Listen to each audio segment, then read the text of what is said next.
네, 이번 영상의 주제는 식단입니다. 저번에도 말씀드렸듯이 지난 영상에서 제가 1.5식이랑 간헐적 단식에서 설명을 드렸던 것 같은데, 이번 영상에서는 제가 무얼 먹는지 아무도 궁금하진 않겠지만 제가 최근에 식단에 어떤 변화를 주고 어떤 굉장히 좋은 효과를 많이 보고 있거든요.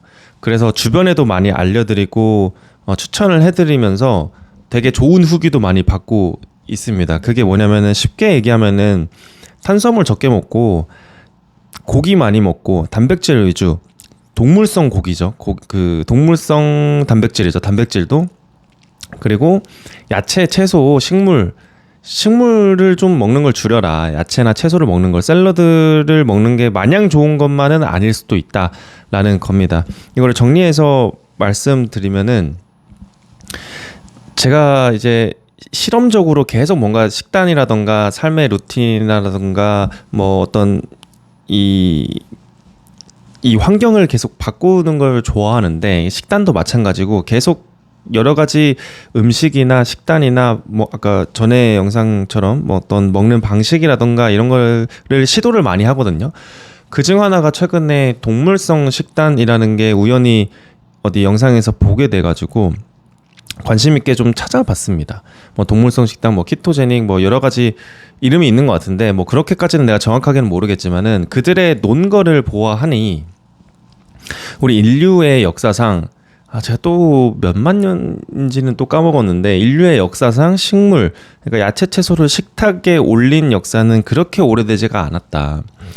인류라는 종 자체가 애초에 동물을 수렵하고 잡아먹고 과일 몇 개 좀 따먹는 정도의 기간이 압도적으로 길기 때문에 우리가 진화해온 어떠한 플로우 역사상 인간의 디자인, 인간의 신체 디자인, 인간의 소화기관 디자인은 오히려 육식에 더 알맞게 되어 있다. 그 예로 우리가 채소를 먹잖아요. 근데 초식 동물들을 보면 그 아예 소화기관이 다르거든요. 예로 소도 뭐 위가 6개인가, 그렇죠. 그리고 심지어 되새김질을 하면서도 이 식물을 소화시키려고 이렇게까지 뭐 위도 여러 개고 되새김질까지도 하면서 식물을 소화를 시켜야 된단 말이에요.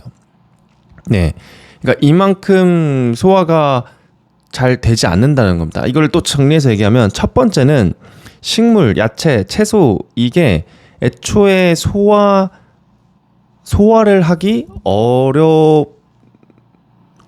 어렵다. 소화를 하기 어렵게 디자인돼 있다. 인류의 역사상, 인류의 어떤 소화기관 디자인상. 왜냐면 초식 동물과 인간의 소화기관만 비교를 해도 뭐 위의 개수라던가 어떤 이 식물을 섭취했을 때 영양소로 흡수되는 흡수율 같은 거 따져봐도 굉장히 다르다. 그래서 인류의 어떤 소화기관 디자인상 식물을 먹는 게 적합하지 않는다가 첫 번째고,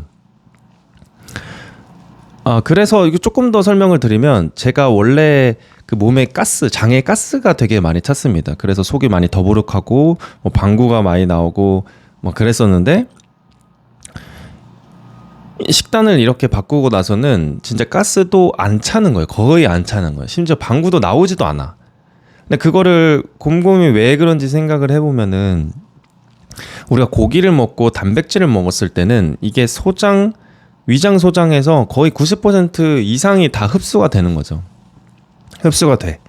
소화도 되고, 흡수가 안 된 거는 이제 변으로 나오는 건데, 우리가 야채, 채소, 식물을 몸에 넣으면 얘네들은 애초에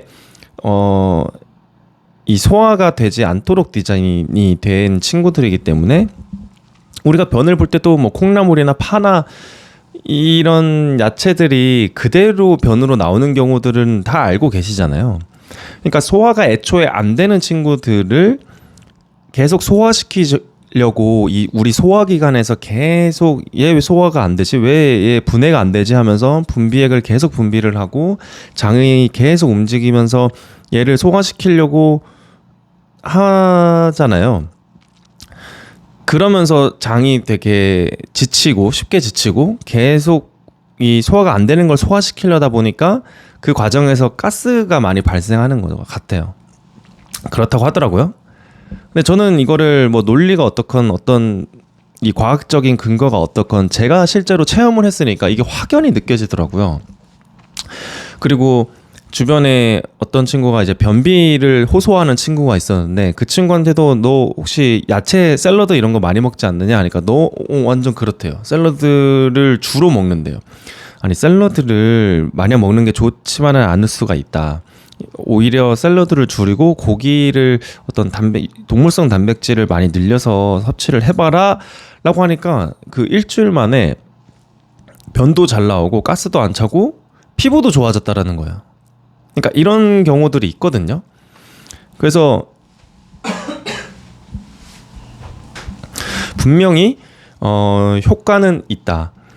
왜냐면은 그러니까 식물 자체가 애초에 소화가 안 되는 건 맞잖아요. 소화가 안 되는 걸 소화시키려다 보니까 가스가 차고 가스가 차니까 더부룩해지고 더부룩한 그 기분이 이 불쾌한 기분이 되는 거고 그리고 뭐 변도 안 나오고 변비까지 나온다고 하니까 우리가 예전 말에 그런 말이 있잖아요. 초근목피.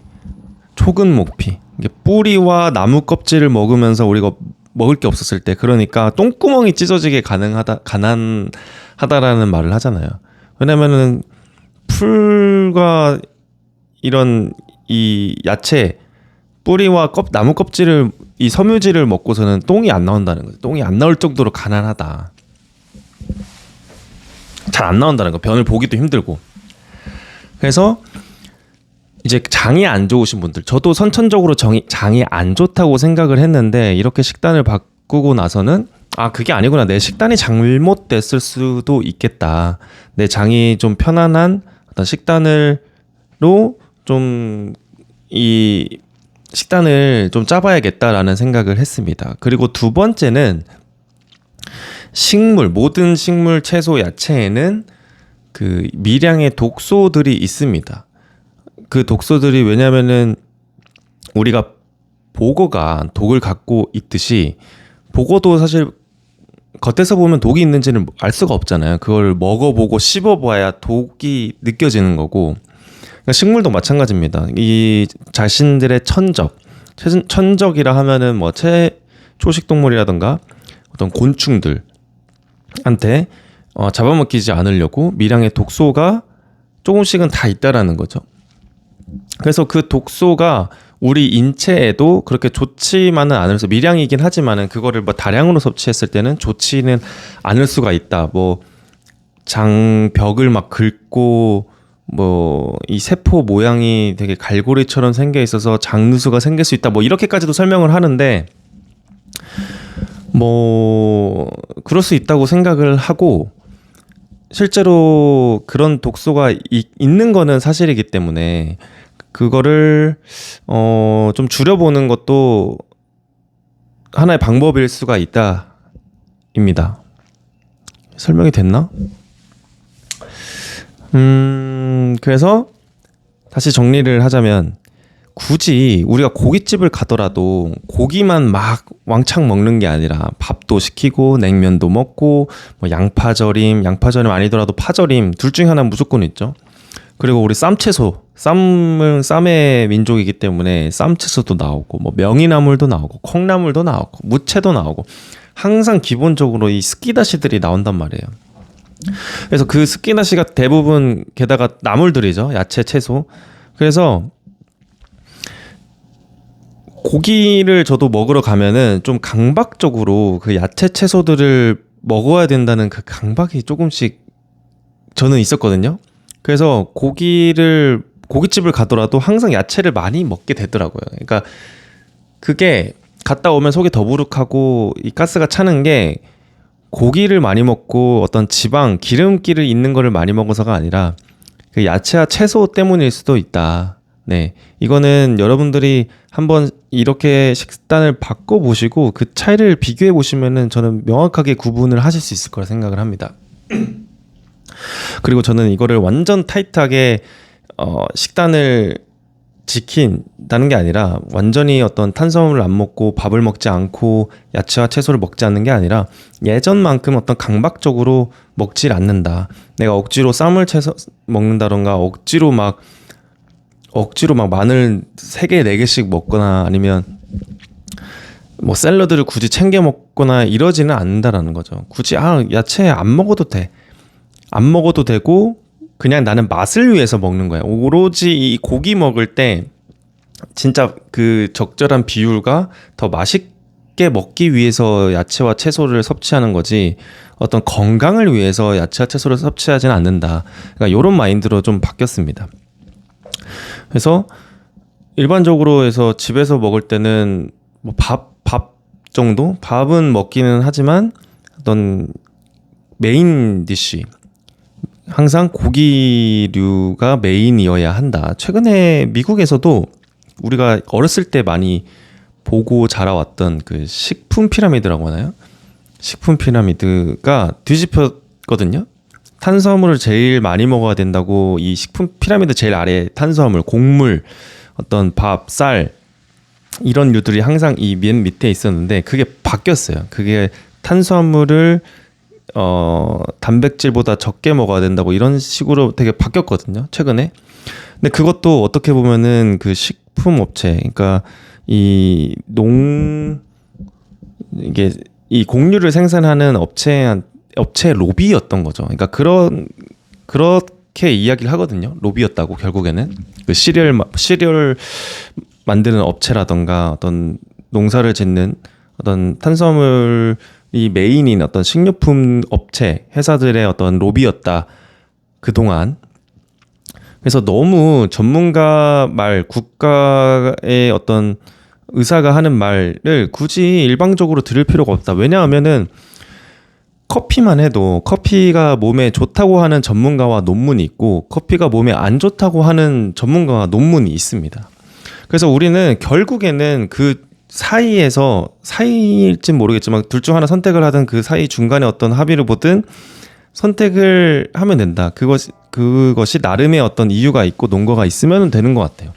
그래서 너무 한 가지 말만 믿을 필요 없고 직접 먹어보고 테스트해보고 경험해보면은 그게 정답이지 않나 싶습니다. 내 몸에 맞는 걸 찾는 거잖아요. 내 몸에 잘 맞고 먹었을 때 편안한 음식들을 찾아야 되는 거잖아요. 그래서 기존에 여러분들이 하고 있는 식단에서 좀 한번 이번 기회에 한번 바꿔보는 것도 나쁘지 않을 수 있다. 어떤 식단 몸이 좀 더 내 몸에 맞는 이 음식 영양소를 한번 찾아보자는 말이었습니다. 또 뭐가 있었지? 이상입니다.